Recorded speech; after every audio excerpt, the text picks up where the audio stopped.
Welcome to Homocide, the podcast. I'm your bros. I'm your bro. I'm your bro, Brandon. Gross. I'm your host, Brandon. And I'm Kevin. We switched it up for you this time, and apparently that didn't work very well. No, that was a little awkward. I'm your bro. You're welcome. God, That's what I get for trying. weird. Well, welcome to episode 9? 8. 8. I actually had this right. Should I be all rude to you? I mean, you usually Like are. you were to me. 8? Episode 8. Yeah. Well, I started off pretending to be like you, so I'm just continuing on to be more like you. So this Okay. episode should be, I guess maybe I'll be just a little bit sassier in this episode. Okay. Sounds great. More judgmental. Yeah. Well, welcome everyone to episode 8. 8. Yeah. I was about to burp. That soda. Yep, there you go. Yep. Look at Anna on this know. board. Anna. She's getting the hang of it. Yay. Anna is back here once again. Hello, Anna. Hello. How you So doing? happy to have you here again. So, how is everyone? What's new? Ugh, I don't know. What is new? Britney Spears. We were just talking about the Queen. She's not new. The conspiracy but theories. She might be new. Right. We might have a new Maybe Britney not. Spears in the house. Is Britney Spears actually Britney Spears anymore? Oh my lord. I want to be, if she is really Britney Spears, I want to be her friend. I just want to be like, girl, talk. Tell me everything. How can Yeah. we fix this? With the way she holds her knives and like sways. She's a great dancer. There is a TikTok out there that we saw the other day that we both died about. It's Yeah. Britney doing her like dance where she goes back and forth. No, it's not a dance. but It's where she's showing her outfit and she like comes Oh, to and the she's screen like- and she's like, whatever. But then it's the view from inside of a microwave. And it said like what I do while I wait for my food to heat up. and it literally is just her coming. She's like, Oh, it was like, hilarious. walks off. I love it so much. That one you showed me was quite good. It was was good. quite something. Well, Britney Spears has something in common with our episode today. She does. She's She does. a mother. She's a mother. She hasn't killed, but today's No. episode is Yeah. mothers who've killed. Today's episode is all about Deadly mommy. mothers. So it's basically moms who've killed. No, that's terrible. Which I have a little bit of a spin on mine, but there are a couple little of spin. things. So just reminder for all of our fun little listeners that we do have our Homotown murders that come out on Thursdays whenever they get emailed Sent to to us. us, yeah. We do have quite a few, which is really exciting. So We'll need some more, so get your stories on over. you will. How do they do And- that, Kevin? Okay, well, if you want to send us in your Hometown murder, go ahead and write into us at murder@homocidepodcast.com. However, I did have a couple of people send me some via Facebook, that to my friends, and that was fine too. So, but really, yeah, send it to murder@homocidepodcast.com. That is something that you kind of share your Hometown murder with us. You give us All the tea. all the tea, and then we talk about the tea on the web. Then we share it in your words, in our voice, Correct. which could be interesting. Yeah. And we still have our What's the Tea giveaway where we're really kind of just begging you to leave us some. No, just like us. Are we begging them Love to like me. Choose me. us? Love me. Wow. Meredith Grey, you're welcome. Oh, Grey's Anatomy. It is the Grey's reference. Such a good show. The original Pick Me. I forgot about that episode. Was that after or before she drowned? Before. Before you. All right. With Mick Dreamy? Yes. Not Mick Steamy. No, she wasn't with Steve. I have a dream to be on that show. I'm not going to lie. I mean, that'd be pretty cool. I do. I would love to be on that. So I'll be on set with you that day. producers, casting. Hi. Shonda Rhimes, if you are listening to our podcast, I mean, Hello. because of course you are. Because why wouldn't you be? You have two fabulous actors here, Anna Hi. and me. So, thank you. Yeah, although you can't see Anna. She's I here. feel like I'm like just a voice in the, The voice walls. of God. You're our voice of Jesus. Jesus. Every time I'm editing, I do it where it's like if I start talking, it's just the wide view of both of you. Staring off to the side. It is. It literally, we're just like, I know. I do love that. I know. Anyway, Eventually we should get another camera. we Which should. is We should that way. like point it. It's all about the cinematography in podcasting, you know? It is. It's all about being very eloquent creative. with your words, and I don't get Yeah. that either. We are a very creative bunch here. Yeah. It sounds like okay, it's Marty. It's making that noises. It sounds like somebody's farting. It was my hand. Okay, so I did hear that a little bit It was my earlier hand. too. I did I was like, accident. is one of are I'm- is Thank somebody you. literally just farting over Somebody and just over? letting out some farts. We're just shitting all over the place. Oh god! Actually, It's my hand. I'm when we filmed Girls last, who shit and fart. You know what they say. What? They're human? I don't actually know. I just wanted to say shit. in part. I once had a doesn't I want once to had say a shit friend part? that was like, I don't poop. And I was like, what? Well, I don't. And she was like, I don't. I shit. I drop a deuce. I shit. Oh, that was great. Anyway, we also have Brandon, What's the Tea giveaway, which we were just talking about before we derailed. But basically, please go and leave us a review on Apple Podcasts specifically. Spotify is great as well. Spotify is kind of growing with our reviews. That seems to be the popular channel. But Apple is pretty powerful. So if you can go and leave us a 5-star review with some words of encouragement. Tell everybody. Great. If you go and leave us a review from now through, I think, the end of December-ish. Yeah, our episode we have running on December 26th because Yeah, through the 26th. Tuesday Yeah. that week is right after Christmas. Great time for you guys to go return all your gifts and listen to Homocide the podcast on the radio. Oh, yes. Or listen to the podcast on your way to purchase gifts. Well, that too. We run it through the 26th and we'll announce our winners on the 2nd. Basically, we're giving away a fun little package of swag and some other shit and an opportunity to join us on the podcast. Because why wouldn't you want to do that? Yeah, so please go and do that. We love you. Thank you so much. Thank you. End of podcast. That's all it is. Bye. Just kidding. Okay, so episode 8, Mommy, Dearest. Mommy, don't murder me. I think I went first last time, so I think that you get to go first this It's time. my time. Brandon. Okay, cool. So my murder is on a woman named Diane O'Dell. Deanne. And Diane. I don't know, Diane. And I labeled this one because I decided to put a name to it, but it's only 2 words. I'm calling it Little Boxes. Little boxes. But what is that? I was song? hoping you were going to Wait, sing that because every time I think of it, it's of weeds. Weeds. It's the Oh song. my god. Well, how does it go though? Little boxes It's on the hillside. Little boxes made of ticky-tacky. Yep. I don't remember it, but I loved that. it. I loved that show, but that song is great. Okay, as a side note, when Brandon and I started dating, do you remember the show True Blood? I mean, yes. Yeah. Okay, I love that show. Never seen it. It's so well, good. the intro has this really cool song that is, I don't remember it. I don't remember it either, but I would sing it. I'm gonna You would love do it. bad things to you or whatever with the low ass voice. And Brandon, I don't know why you thought this was sexy, but it was. I didn't. don't know. I was 25 and just so ready. But Brandon, we Young would and watch dumb. the show, and Brandon would be like sitting at his computer because we watched on his like iMac or whatever Because I didn't have a TV. TV, and he would start singing it. It was the most awkward thing, but it also was super cute and endearing. And I for did some it because you made it uncomfortable at first. Because Did you I? got like nervous about it. And it was like, okay, I'm going to keep doing it. reason- I did. For sure. What does that mean? I got nervous about it. You just got uncomfortable. I don't know. like I was like, who is this guy? He's so awkward. Probably. So you made it more awkward For sure. Way to keep somebody. It worked. I know. She's here next to me. All right. Anyway. Back to Diane. So on May 10th, 2003, in Safford, Arizona, Thomas Bright headed over to a local storage unit with his friend Tom Summers. Their goal that day was to partake in an auction of the delinquent renters' units. This wasn't something new for them, as Thomas has done it before. So he threw $75 out for a storage shed number 6, and he hoped that he would find something valuable enough to make some money off of it and recoup the $75. Inside, there were many boxes, Yeah. No, I have that fucking all song different stuck in my sizes head. of boxes. Big boxes, small boxes. Medium boxes, wide boxes. Okay, Dr. Seuss. Inside, there was a bunch of different boxes, all covered in a really thick layer of dust as if they were there for a long time. Opening the boxes, Thomas found pretty obvious items like old pictures, paper, documents, old clothing, old computer parts, gaming systems, and more. Continuing on, Thomas came to one box that was pretty banged up and had a strong odor. He decided to open it up, and all of a sudden the smell hit him even stronger. One source said it was more of an earthy, musty smell. Thinking it could have been from a small animal that died, he just kept going and just to see what was inside. So inside, he found a bunch of moldy brown blankets and plastic bags. Intrigued as to what it was, he kept going. Unwrapping the contents inside, he saw the face and the mummified remains of an infant. Oh no. Thomas was obviously terrified. Sources says he started to yell out, "Baby in the box, dead baby in the box." Why are you laughing? No, it's not funny, but I mean, it's something very alarming. If I heard somebody say "dead baby in the box," I'd be like, what is happening?" I don't know that I would. I don't. Well, Yeah. you know, I don't know. They called wait, what? I just don't know. I just don't know. Well, I don't know.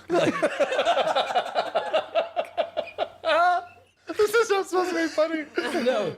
I'm sorry. Okay. Why are you laughing at dead babies? I don't know. There's something's happening. Something's going on. It's delirium. We've been doing this for too long. Yeah. Calling the police immediately, they didn't know what they were about to uncover. So starting with checking the remaining boxes in the unit, the police ended up finding 2 more mummified remains. Of babies? By the end of the day, the police uncovered the body of 1 boy, 1 girl, and 1 whose sex could not be determined. So then, obviously, they wanted to see who owned the contents of the storage unit. Reaching out to the property owner of the storage unit was a Leroy Smith. He let them know that it was a unit that was rented to a Diane O'Dell. So at the reason that he was in the storage unit was because it was not paid, and when that happens, people can go in and get shit. Yeah, so they do auctions. They actually have a TV show about it. That's weird. Oh, do they really? Yeah, it's like on one of those just weird channels that people don't and watch. this is why I don't go buy people's used shit. This is why. Because of dead infants. I don't do it. I don't like it. This is a common occurrence. Because it happens all the time. Likely. Oh, another body in the basket. Oh, this is awful. Okay. He let the police know that she rented the unit starting in 1991. Granted, it is, what did I say? 2003. Throughout the years, Diane continued to pay the rent on the storage. However, she was known to always be late or behind on her payments. And eventually the payments stopped coming around 1993. So just a couple years after. Leroy, this is the part that's so fucking stupid. Leroy let them know that he had a really lenient attitude when it came to collecting payment. For 10 years? And so for some reason, he decided to hang on to all of her shit for another decade before it was sent to the auction in 2023. That goes beyond lenient. Yeah, so meaning Like for that's- 20 years, these babies were in a box in a storage unit. It was 10 years, I think. 20 years. Well, she started in 91. And then I it was know, I'm not 93. done with my story. Oh, sorry. So at this point, the babies were in there for 20 years. The math still doesn't add up. I know, because I'm not done with my story. Oh, Let me keep okay, going. okay. I should have not added that part in. Yeah, maybe. Don't you know who I am? I know. Just let me fucking do this. Okay, I'm sorry. No. So I started to writing this story one way and I switched it around. So I should have moved that part to it. So Okay. whatever, you're validated. Get over yourself. Thank you. The search for Diane started, and eventually they found her living with her family in Rome, Pennsylvania. At this point, Diane was a 49-year-old mother who came off pretty well behaved and clearly expressed her thoughts. Her family at the time only knew her as a loving mother who was always there for them. When the police brought in Diane for questioning, an odd yet familiar story started to unravel, and I purposely left this in here. I'll get to the yet familiar story in a moment, just so you don't call me out again. Diane told the officers that she had the babies while she was living with her mother in, I don't know how to say this, Lake Kaunijua, Kauneonga Lake. Kaunijua. Whatever lake. It's in the Catskills of New York. And she had the babies in 1982, 1983, and 1985. There's the 20 years. There's the 20. Originally, she claimed that these babies were stillborn, and that she didn't know what to do. She didn't want to throw them out like trash, and she wanted to give them a proper burial. So she wrapped them up and put them in a box until she could afford the burials. Okay, So, so when I hear that, okay. When I hear it, I feel like I would be like, okay. I mean, yeah. okay. Like I don't know. I could. Well, be she was scared. Like She was maybe that confused. could make She didn't know what sense. to do. Yeah. So confused by the motives, the police continued to question Diane, and things started to not add up. Her story kept changing, and the story kept evolving. So up until this point, the police didn't really have anything to go with without any evidence of the murder or a murder, and without Diane admitting it to herself. a murder That was another moment where I'm like, I just hope they didn't hear that. with another murder. And then I saw out of the corner of my eye, I saw you like shake your head. And I'm like, shit. This is what's great. This is why I like Anna being here, because we just lock eyes I'm immediately. the camera and in the office. This is the most embarrassing thing I do in my week. You are Talk on this podcast. No, it is just heaven. I mean, yeah. Okay. What were we going to say? I'm just so embarrassing to myself. Like, No, Brendan, you're one of the cutest humans I've ever met in my life. podcasters are supposed to actually like be able to speak. You know the just can't. the serious true crime podcast where like on the night of May 20, whatever, and we're just like so dumb. Oh well. Yeah, maybe that's. Hopefully we go beyond 20 listeners. It's just our parents, like we talked about. Here for adults. All right. Where was I? They continued to question her. And at this point, they have no evidence saying that it was a murder. Just let me talk. I am. No evidence. have no evidence. Because now I'm getting hot. And when I get hot, I get even more like... I know. You're flustered. I get flustered. Okay, so there was no evidence. And I said evidence. You said evidence. Whatever. Wait, just like Whatever. Kevin would say. Anyways, there was none of that. There was none of that.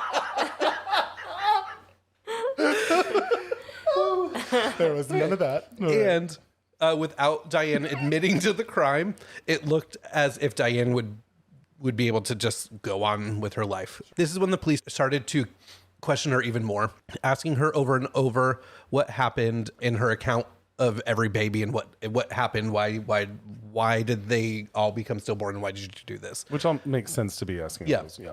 Then, at one point, she made the mistake of saying that it was either the babies or at least one baby had cried or gasped when they were born, which made the police stop, because if the baby had taken a breath or made a noise, the baby was not stillborn. Nope. So on May 20th, 2003, Diane was arrested by the New York State Police Department, and she was charged with 6 counts of second-degree murder.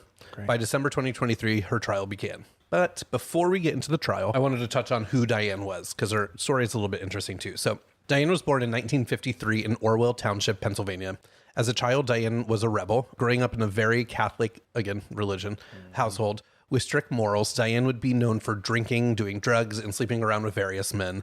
She was known as headstrong, a go-getter, and she didn't let anything get in her way. This next part that I'm going to touch on... Which I think, by the way, headstrong, go-getter... It's not a bad thing. That are, I think, are all good qualities. Yeah. No, and not in even the partying and doing drugs and sleeping around, that's not necessarily a bad thing, Yeah. right? But it always gets worse when there's religion involved. yeah, it does. saying. So the next part I only saw on one source, so I can't really confirm how much of it is true. I think it adds a little bit to her mindset and gives some insight to her. But again, I don't know how much this is true. So at the age of 6, it's reported that Diane suffered from a traumatic sexual assault. Apparently one day her father told her that someone would be coming to the door and that she had to answer it. So when she heard the door knock later that day, she didn't question it and she went right to it. Opening the door, allegedly she saw a masked man standing there with a knife. Diane ran inside calling her for her father. However, the man got her and allegedly raped her, with her father right there at the dining room table not doing anything and watching it. The source said that Diane's father later went to the man and said, "Good job, son," as if like it was planned. Now, again, I don't know.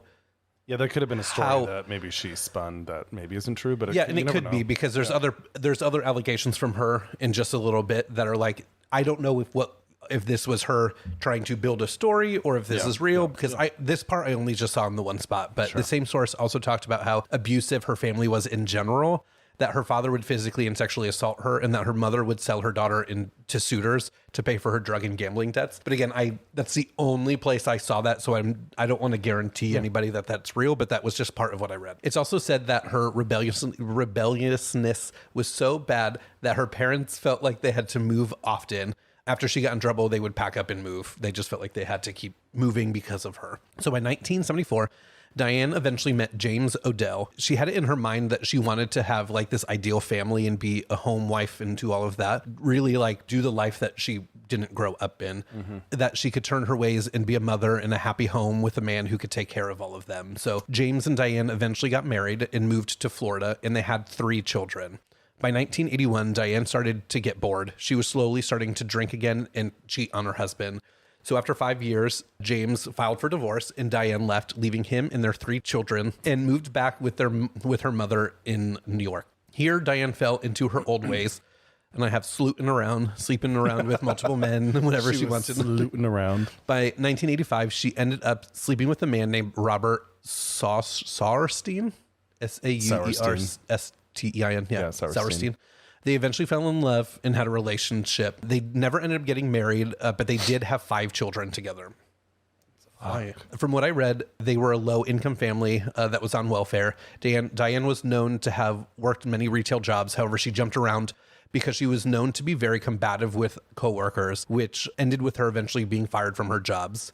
In 1989, there was a knock on the door. So at this point, she's now had 8 children because she had 5...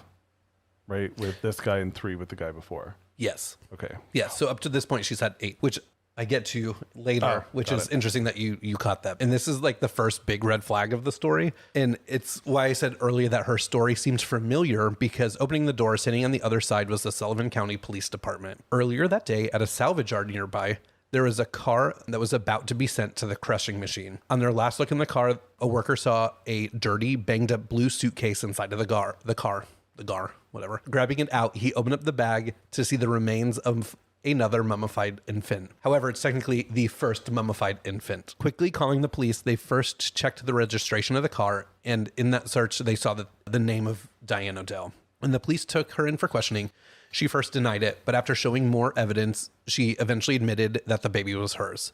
She then told the police that when she was 16 in 1969, she was sexually assaulted by her father and it ended in a pregnancy. She said when she was giving birth, her father beat her so that when she climbed into the bathtub and gave birth, the baby was stillborn because of the beating.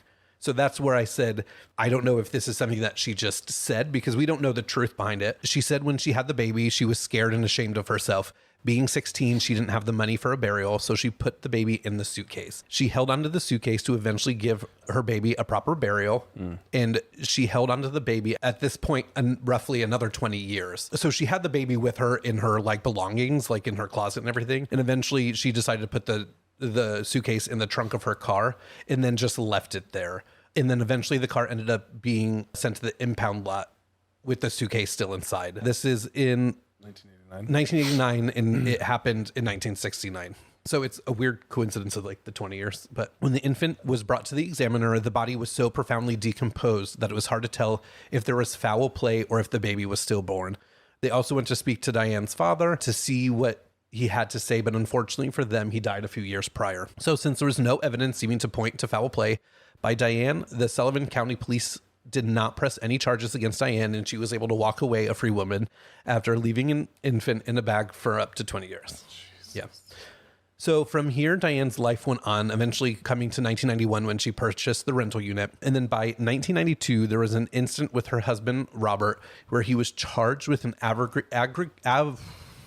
aggravated assault on a minor. No, it wasn't a... Want to do it again? Aggravated assault on a minor. I hate this. And I couldn't find any more information on it, so I have no idea like what that incident was. I did try to find it, but I couldn't. But apparently there was some incident and they decided that they moved, so they up and moved out of Arizona. So that's obviously when she stopped paying on this storage unit. Yeah. Basically, well, it was shortly after. It was either 1992 or 1993. Okay. I think I said 1992 earlier. Back to December of 2003. Diane's trial relied on the testimony of forensic pathologist Dr. Michael Baden, who examined the infants alongside the Pima County, Arizona medical examiner. Neither of them were able to determine the cause of the death, being that they were so decomposed. However, the doctors were able to determine that the babies were born around 1981 and 1984, confirming the timeline Diane put forth. Her defense at the time of the trial still had the same story, that the babies were stillborn. They told the story of Diane and referenced her state of mind, saying that due to the sexual and physical abuse she endured when she was younger, made it impossible for her to make a sane decision at the moment. The prosecution told a different story. They pushed the fact that Diane had other children, that the idea that she would have 4 stillborn kids while having 8 children that lived normal lives were pretty slim. Yeah. So like when you saying that, I'm like, I'm glad it's interesting that you caught on to that. Well, and it sounds to me that perhaps her infidelity got her pregnant and that she didn't want known. So instead she just killed the kid. Yeah. So they talked about how Diane only kept her children who had fathers. Oh, shit. Yeah. Which I'm like, I know the next part's coming. Someone to give the child stability, even if she was to leave like her first husband. So they talked that every time she had a baby and the father left her, she would strangle the baby. Because again, she ended up telling the police that at least one of the babies was crying and couldn't calm down. Throughout the case, Diane did not end up taking the stand, and she has always stayed true to the fact that she did not kill her children. It's even said that after sentencing, she stated, "For what I hope is the last time in my life, I will say I did not kill my children. I've been in jail of my own making for most of my life. I want to know, when does my suffering end? I will apologize for not making conscious, educated decisions, and I hope that one day truth and justice will set me free. I'll spend the rest of my life trying to be the person I should have been." After the trial, the deliberations went on. Coming back to court, The jury just made a decision. Diane was sentenced to 75 years to life for depraved. I swear, my eyes, it just words. You're dyslexic, man. After the trial deliberations went on, coming back to court, the jury made a decision. Diane was sentenced to 75 years to life for depraved, indifferent murder in the Bedford Hills Correctional Facility for Women in Bedford Hills, New York, and was convicted of 3 counts of second-degree murder. The earliest she'll be eligible for parole is in 2028. That's actually not that far away. It's not. So I have a couple interesting facts. I don't remember what I put in here, but I'll read them. According to police records, Diane hadn't rented the storage unit until 1991. So she had the bodies of the infants with her in her home with her husband and children for over 10 years before they were placed inside the storage unit. Oh my Lord. So she had the babies in her closet for 10 years before she put them in the storage unit, which is why it was the 20 years. How does that not smell disgusting? I don't Or know. like, how do you mask that? I wasn't a sneaky kid, but like I definitely. Oh, I snooped for sure. Well, of course you did. I was too afraid of my adopted mom that made me kill roosters. That I didn't. But I certainly wrapped up in blankets and stuff. I don't know. There could be an opportunity or a way that somebody accidentally found them. Yeah, I don't know. But then as I was looking, I saw a couple different terms for people who have killed their children, mostly women. So I didn't know there was these different terms. I thought it was interesting. So there's the one term, I'm going to screw these up, neoticide. How do you say that? Neonticide. Neonticide. Don't look at it like I'm wrong. That's a difficult word. Anyways, that word is a term that is used to describe the act of a parent who kills their baby within 24 hours of giving birth. That It is like, also scary. really creepy. Ew. Some little child just screamed in the hallway. That was really creepy. It was actually pretty creepy. We should just have that playing in the background. I mean, hello. It's a term that describes the act of a parent killing their baby within 24 hours of giving birth, which I thought was interesting. Huh. Okay, child. Literally a baby just screaming in the Right? wall. I mean, not in the wall. In the but wall. You've got babies in your wall. Jesus Christ. And then there's infanticide, which describes someone who kills a child within its first year of birth. And then there's also filicide, which refers to a parent killing their child after the first 24 hours. Oh my gosh, thought that was so reminds interesting. me of the TV show, I think it's called The Servant. The one on Apple TV with Rupert Grint or whatever his name is from love him. Harry Styles. Yeah, From yeah. Harry Styles. From Harry Potter. Jesus, that was funny. What is wrong with all of us? I know, it's delirium. Oh, Jesus, that was funny. But I think it's called The Servant. Yeah. And it's about a woman who accidentally left her baby in the car and the baby died overnight. But she was like so delirious from a lack of sleep that she didn't like just realize. completely forgot that the So baby was crazy. in there and went in there, went to bed. But it gets really weird. The show gets so weird because it like plays with your brain to be like, is that actually what happened? You should watch it. It's creepy as hell. Oh, yeah, we should watch That it. actually sounds really good. There's a lot of cases of like, what is it called? What's the term is escaping my mind right now? But with women with severe depression, Postpartum. postpartum, Yeah, yeah. postpartum There's depression. actually quite a few cases of, Oh, a ton of them. especially early in the day when people didn't believe that women were going through that, where they killed their kids, and it's just horrible. Yeah. Well, The Servant was like genuinely really scary to me Was it? because I watched it while I was high. So that'll do it. That helps. But in my brain, I was like, oh my God, what's to stop you from doing that? From just like forgetting that there's a baby in your backseat. Like, That's interesting. Yeah. There's so many of those. This is why sometimes I need to be careful with getting high, because listen. Because you're going to forget a baby? No, well, no, no. But there was a time where I had an edible here at our apartment, and it was this child in the hallway. I know, right? And it was so aggressive when I had this edible that I had an anxiety attack in the fucking elevator. He did. And God. I thought the elevator was gonna fall, and it was horrible. And I was was just fun. standing in there like, He was like quietly freaking out to himself. it was really creepy. Wow, that one was fucked up, Bran. So that's the Thank you story for of that. little boxes little boxes. Oh my God, Brandon. in somewhere. the storage They were shed. somewhere. Little boxes full of little babies. Oh my God, That's awful. Can we cut that. Just kidding. Diane Let's keep it in. O'Dell's a dick. I know. I feel like we have to Okay. end all of the stories saying, fuck you, Diane. Fuck you, Diane. Wait, Just like, fuck also you, I Linda. looked up the name Diane O'Dell because I wanted an image with what you were talking about. Yeah. And did you know that the other Diane O'Dell, you might know this from the research that you did, but when you look up Diane O'Dell, the other Diane O'Dell that's famous was famous because she contracted polio at age 3, and then she had to spend the rest of her life in an iron lung, Oh my God. and then she died during a power outage. Oh my gosh, it's awful. No, I saw that there was another one, but I didn't click on it. Well, this is what you see when you Google her, so I was like, well. I did see that photo. Oh my God, yes. Yeah. And she's like in the chamber. A lot. You know, I clicked on it, I saw it, and I was like, oh, that's not the same woman. So I clicked out of it. Yeah. Oh, Diane. Crazy. Wow. Well, I guess don't say fuck you, Diane. Well, not that Diane. This Fuck you, Diane. Diane O'Dell, the murderer. Yeah, but this, Medra. I mean, this Diane is not No. the nicest looking. No, she's creepy. Yeah, she looks like she'd kill. Yeah. She has like a mullet.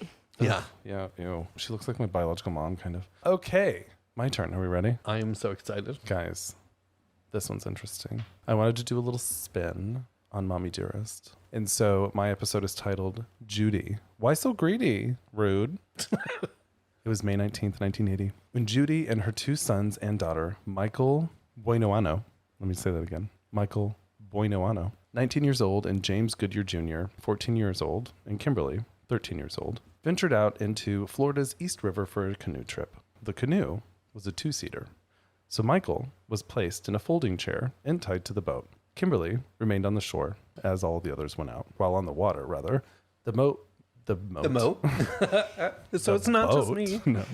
The boat mysteriously capsized. Both Judy and James made it to shore, but Michael drowned.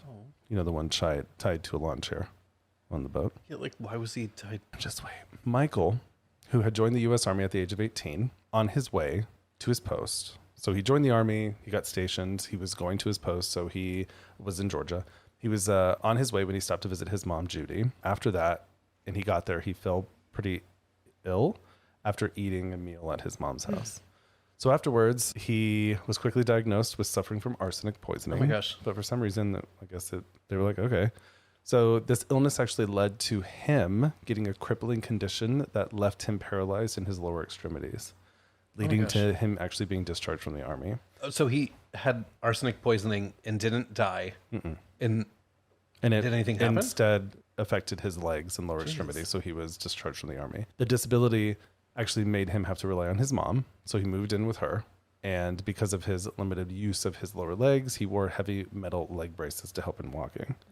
So he actually wore these metal leg braces on May 13th when the canoe so, capsized. so why would he have his legs We'll see. like that on the boat? So because of this, he was weighed down by his heavy braces and drowned. His mother, Judy Buenoano, collected $125,000 in military and life insurance benefits after her son's death. So friends, this is a story of serial killer Judy Buenoano, who's also known as the Black Widow. Sorry, Judius? Judius. That sounds like a demon's name, but yeah. Right? Judas. It reminds me of that. Was that Lady Gaga song? Judah. Yeah, I think that's called Judas. It is. But Judas. Close enough. Okay, so this one I kind of wanted to combine a serial killer, but not necessarily a mom who killed her kids, but So, like- killed more. Oh, so she didn't just kill her family. So she just killed. wait. Oh, Yeah. So Judy was born. it's a different take. It is. I know. Thank you. You're welcome. Judy was born Judius Welty on April 4th of 1943 in Quanah, Texas. Never heard of Quanah. Do you know where that is? Do you know where that is? Nope. Okay. Me neither. So she had 2 older siblings and a baby brother named Robert. So her mom actually ended up dying of tuberculosis when she was 4 years old. So her and her little brother Robert were sent to live with their grandparents. So as they were living with their grandparents, her father actually ended up remarrying. And so when he did that, Judy and Robert moved in with him, and they moved to Roswell, New Mexico, my birthplace, where my biological your family mother? lives. No, Oh, fuck all of them. thank God. Wonder if she knew her, though. Actually, no, not fuck all of them. Fuck some of them. Yeah. No, my dad's still there. No, he's pretty great. Yeah, he's cute. Have you been to Roswell, New Mexico? Yes. It is an So interesting bizarre. place. Only in passing, though. Yeah. Okay. Did you drive through Main Street with The alien Yes, lights. I think Yeah. so. I've definitely seen the alien like aliens. memorabilia. Yeah, it's weird ass, but it's a weird It is. fucking town. I remember the first time we went to go to Thanksgiving one year. I felt super uncomfortable. Everywhere we were there, I just felt like this weird, like, ugh. And I don't know why. Well, there was a lot of Trump flags and Well, Yeah, it was. for It sure. was during Very- that time for sure. But it really also interesting. reminds me of there's a little town called Post. It's really close to my hometown. Oh, really? It's like an hour away, probably, which in Texas Is close. is really close. And Robert Pattinson drove through there once for some reason. Like he was on a tour or something, and he like came through. He came through my hometown, but when he went on Ellen DeGeneres, he was talking about his time in Texas, and he was like, yeah, I went to this weird place called Post. It's like one of those really creepy towns where Christmas music is always playing all year long. And that's the vibe of Roswell, New it's Mexico 100% as well. the vibe. Yeah, Yeah, minus for the sure. cheery Christmas music. Yeah, It's No, like eerie. Like, eerie. Yeah, no, it's a weird. I think that's why people talk about like the aliens and all that kind of shit there, because there is an energy there. Yeah. That is different. It's not my It was favorite weird. place, and I'm born there, so you know. But anyway, they moved to Roswell, New Mexico. At that time, or as when she was younger, Judy said that her father and stepmother were pretty abusive and would starve her and force her to work as their slave. Oh, jeez. So in Roswell, New Mexico. So at the age of 14, she was sent to prison for 2 months, Judy, after she attacked her father and stepmother and threw hot grease on her 2 stepbrothers. What the fuck? After her release, she chose, the judge was like, do you want to go back home or do you want to go to this other reform school? So she chose to go there, which was a school in Albuquerque. I feel like that makes a lot of sense. Yeah. So, But if you're going to do that, maybe you shouldn't be with them. or well, she's the one that chose it. She's like, no, I don't want to be with them. I'm going to go. No, to I this know. school." I'm saying Yeah. that was probably a good choice where she Sure. went to boarding school or reform school instead But also, of... if I were the father, stepmother, or the 2 stepbrothers, I'd be Like, I "Fuck don't that want you bitch. I don't want her here. here." Yeah. Anyway, she graduated in 1960 from Foothills High School, which is a reform school. Not too long after that, she returned to Roswell, New Mexico, and began working as a nurse's aide under the new name Anna Schultz. God, So, it's so creepy when people change their name like that. I agree. I changed my name. Yeah, but you changed... but I agree, but I did it. what's the purpose of her changing her name at that point? I While don't she know. moved It back actually to her never says hometown, anything. you changed your name because you didn't like your adoptive family that changed it for you. I was Kevin Talaska at birth. It changed to Kevin Hansen when I was 12 when I got adopted. At 20, I changed it back to Kevin Talaska. So it is a little different. And technically, I changed my name as well. You do Brendan. Yeah, on my birth certificate, the nurses fucked up and put Brendan instead of Brandon, so I had to get it fixed. Oh, Brendan's cursed. Yeah, I don't like it. I'll we stick with have a Brandon. friend's name. That son's name is Brendan. Sorry, Brendan. Yeah. Your name He's is adorable, cursed. though. Your name's cursed. I say that. No, I'm not going to. Oh, wait, why? You have to tell the story now. I hooked up with a guy named Brendan in college, and he was really weird. That's why it's cursed. That's all I'm going to say. All I'm saying. Okay, off the record, we'll talk about it. Okay, March 30th, 1961, Judy gives birth to her first son, who she named Michael Schultz. So there were rumors that his father was actually a pilot at the nearby Walker Air Force Base, which is the Air Force Base that's in Roswell. Funny story, my biological dad used to live on that Army base. Yeah. So I lived on that Army base before my whole life went to shit. But that was actually never confirmed, if that was the dad. Your dad wasn't the Not mine, father. his. My dad is definitely my dad. I look literally exactly like him. I mean, but you do. but this guy, they never knew who his real dad was. Cut to January 21st, 1962. Judy marries James Goodyear, an Air Force sergeant in Roswell, New Mexico. That same year, James ended up adopting Michael. Oh, that's nice. January 16th, 1966, Judy gives birth to her second son, James Jr., and obviously James Goodyear was his dad. So the family actually then relocates to Orlando, Florida in 1967. Of course, Florida. I know. There's a lot of ties here. Judy gives birth to a daughter, Kimberly. So in 1968, now Judy Goodyear, opened up the Conway Acres Child Care Center, to which she listed James, her husband, as co-owner. So James was active and obviously went to Vietnam. And so he went on a tour to Vietnam and ended up coming back to Orlando. Did he consent to the signing? I couldn't find that out. No. Yeah, but he was listed on that. Yeah. Which I think is interesting. They were married though, so Yeah, I mean, that's a like- normal thing. It yeah. could not have been. Yeah, we're on everything. So But it's different because we're also doing it together. One of us isn't being shipped off to another and country. we're not murdering each other. So Well, there's that that. too. September 15th, 1971. After just returning home from his recent tour in Vietnam, James, who was 37, which is my age, was admitted to the U.S. Naval Hospital in Orlando with gastrointestinal gastrointestinal symptoms. Even though the doctors did all they could, James ended up passing away from what they said was a heart attack. A 37? Yeah. Was it the arsenic? Hold, please. Quickly after, Judy cashed in all 3 of his life insurance policies, receiving $28,000 in life insurance. It's always for a life and, insurance I know, policy. $64,000 in Veterans Administration benefits. Wow. So a few months later, Goodyear's home also caught on fire randomly, and she again collected, taking additional $90,000 in insurance from that. So she's made like over $180,000 from the death of her husband. Yeah, she made quite a bit. Yeah. Judy then met and began dating a man named Bobby Joe Morris. Bobby Joe. That's very, very a Southern name. It's a middle Florida name. Bobby Hey, Joe. Bobby Joe. Bobby Joe, well, I believe lived in Pensacola. He lived actually where they were in Orlando, but then he ended up moving to Pensacola. She and the kids all joined him there. They didn't live there that long, but while they were there, before they moved again to Trinidad, Colorado, which is also an interesting town. Why is it like all these it's weird-ass like all these towns, places you've lived? Well, I mean, not Trinidad. I haven't but, lived in Trinidad, but I know But Trinidad you've very lived well. in all 3 states. I have. There's a correlation. Anyway, before leaving Pensacola to go to Trinidad, Colorado, there was another house fire, and she collected insurance money on that one too.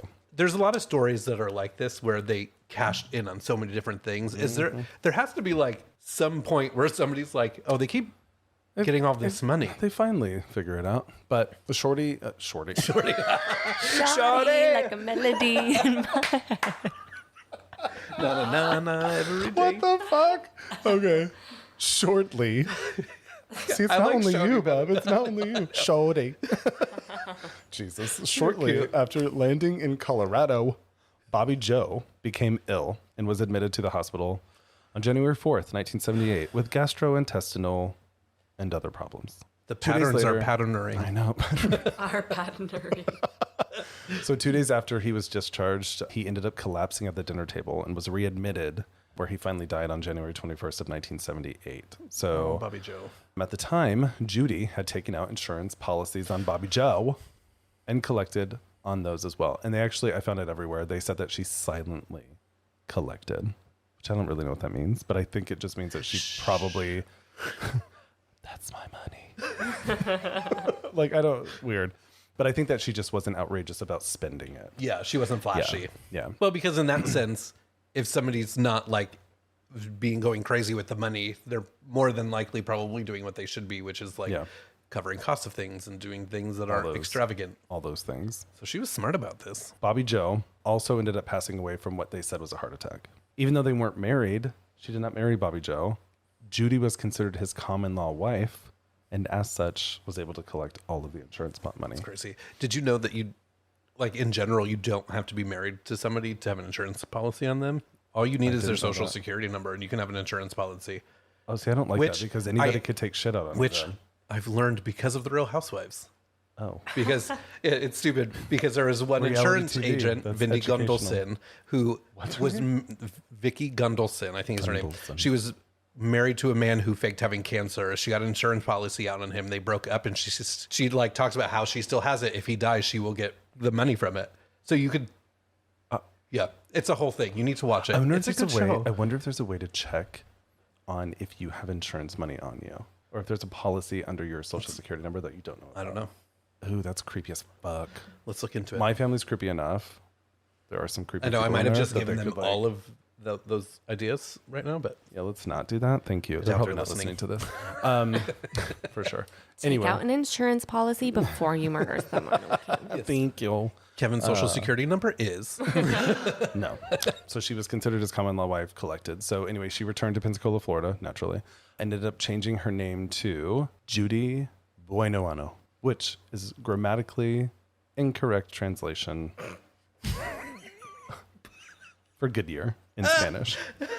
So she So took she just tried to make her dead husband's name, Goodyear, and was like, I'm going to translate this into Spanish. it Buenoano. And now I'm going to be Is she Buenoano. Spanish? Maybe. When she was born, I did read something that said that when she was born, she said that she was some Native American tribe that didn't exist. So she's just full of She's shit. like Hilaria Baldwin. Hillary 100%. Baldwin. Is that woman that pretended to be black? No, no. it's No. Alec Baldwin's wife who is pretending that she's Spanish when she's from Connecticut. Yeah. Okay. And the woman you're thinking about is Rachel Dolezal. Yeah. Oh yeah, stupid ass. Who is like the head of like the I NAACP identify in as one location. black. You can't do that. Oh my God, white people, which is who I am, but still, like, oh yeah. Okay, Yeah, but Judy. the first thing is admitting there's a problem, and the problem is that we're white. This is true. But you can't really change it. funny. You can't change that. No. Yeah, you can't. You Okay, can't so fake it till you make it. Judy Buenoano, That's so which funny. I can't like. The last name was funny. I was wondering why you said it the way you did the first time. That's I'm like, why. that felt weird. And I was like, really? So I went to Google to translate it, and I was like, oh, that's it. But it's Bueno space Año or something. Yeah. Like it is not Buenoano. Stupid. That brings us to Judy Buenoano's son's drowning. After his drowning, this is Michael, Judy opened a nail salon with that money in Gulf Breeze and began dating a man named John Gentry. So she was on the prowl again. Do you not like when you get into a relationship with somebody, like talk about their past and try to get to know each other? I mean, we did. Like, but did she not say like, oh yeah, I had my husband, he died. I had my other husband, he died. Well, Like, From the same thing. Yeah. right? Like, do Also, you I not- murdered them. I don't know. Who is like, Yeah. oh yeah, you've had a couple people die very suspiciously, and Well, you captured all of I their feel money. like- Okay. I feel like now it's a lot easier than what it was in Yeah, the I early guess it's 80s, not right? as Like you could just prevalent. run away from everything. John Gentry actually described first seeing her in a bar, and I thought it was super creepy. So picture it. 1980 something. Oh, now I feel like I'm Okay, on Sophia, Sophia. the Golden Girls. No, but then that one felt like, oh man, Wendy McClellan, Wendy McClellan whatever Covey. her name. Yeah, that show. When he's like, it was 1980 something. Oh yeah, the Goldbergs. The Goldbergs. Oh, have you seen that show? So good. I think so. The sitcom? Yeah, Yeah. yeah. Yeah. So good. Anyway, all right. So picture it. It was 1980 something. He walks into a 1980s bar. Smoke is billowing all around. Drinks are flowing. He's setting the scene right now, I am. friends. It's dark. It's moody. It's just gorgeous. He walks in, ready to shoot some shit, drink all night, and he sees a tall, slender woman standing at the bar, all dressed in black, just looking. That was it. That's all. Oh, I thought there was gonna be more to that. No, that was it. So she was tall, standing at a bar. Yeah. Okay, And wearing black. that was a lot of production I for know. that. You're welcome. that Thank you. take. Thank you. You can hire me.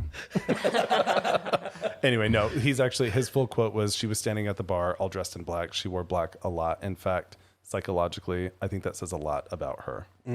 Which I was like, that's offensive. I wear Dark black and a lot.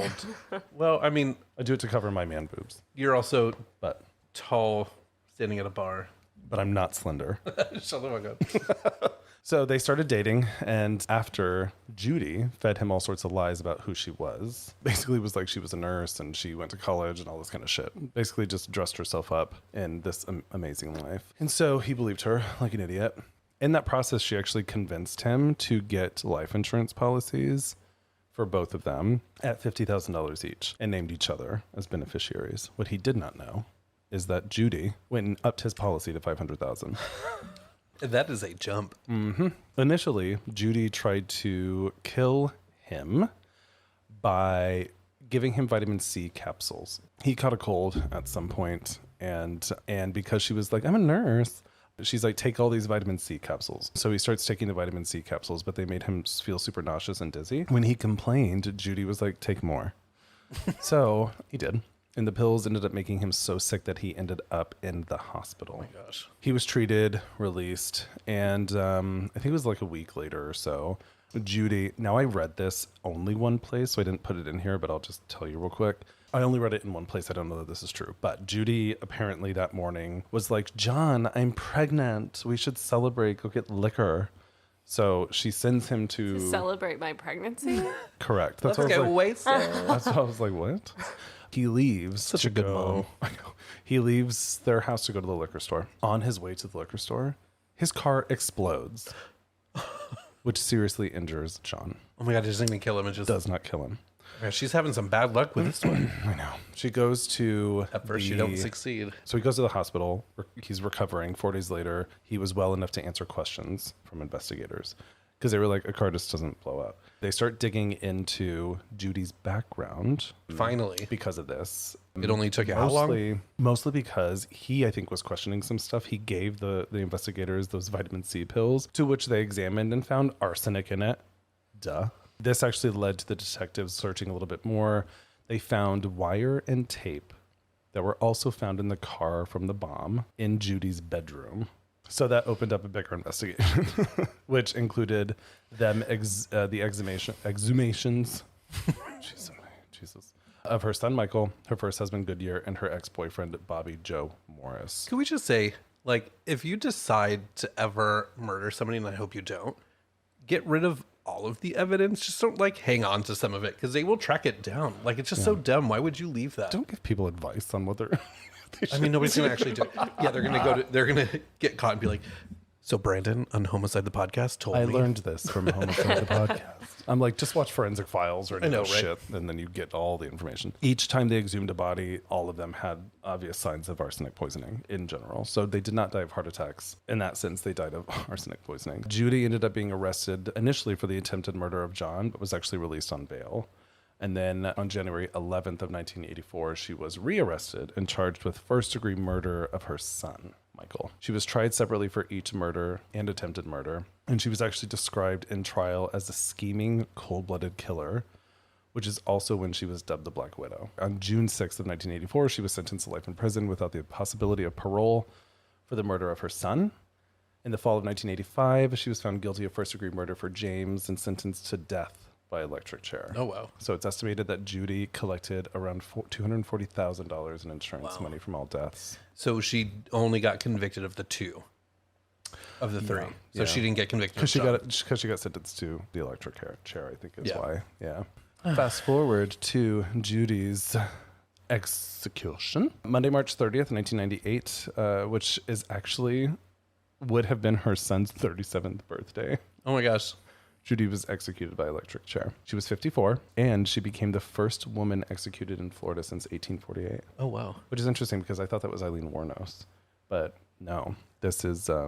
which is also another crazy story. Not a mother, but Eileen Wuornos is fucked. But we'll do that one eventually. There's been a lot of shit on that. But if you've never seen the movie Monster with Christina Ricci and Charlize Theron, it's fucking incredible. But it's about Eileen Wuornos. So that was Judy. Fuck you, Judy. I know. It was good. And this is why I said Judy. Why are you so greedy? Rude. Right? I feel she like... just wanted the money. She did. I feel like a lot of murder is motivated by money, and it's the weirdest thing. Get a job. Right? Right? Don't you know you could Not just that get hard. a job? God. Yeah, so, Mommy Dearest. Buenoano. Buenoano.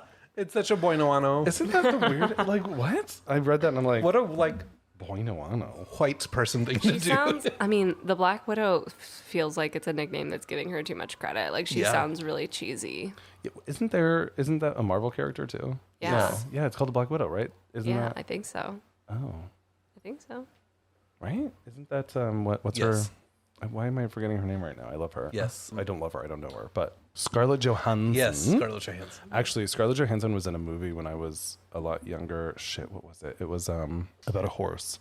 It wasn't only about a horse. Sorry. So bizarre. It wasn't about a horse, but there was a horse in it. It might have been about a horse. The Horse Whisperer. Is that what it's called? Wait, The Horse Whisperer? wait, I think we were watching, I don't know what we were watching, but we were watching something with Kate Winslet in it. Oh, and yeah. It was a Horse my Whisperer. friend was like, what's this woman's name? Blah, blah, blah. Like, what else has she been in? Which is a crazy thing to ask about Kate Winslet. About Kate Winslet especially. But in my brain, I was like, you don't know who Scarlett Johansson is?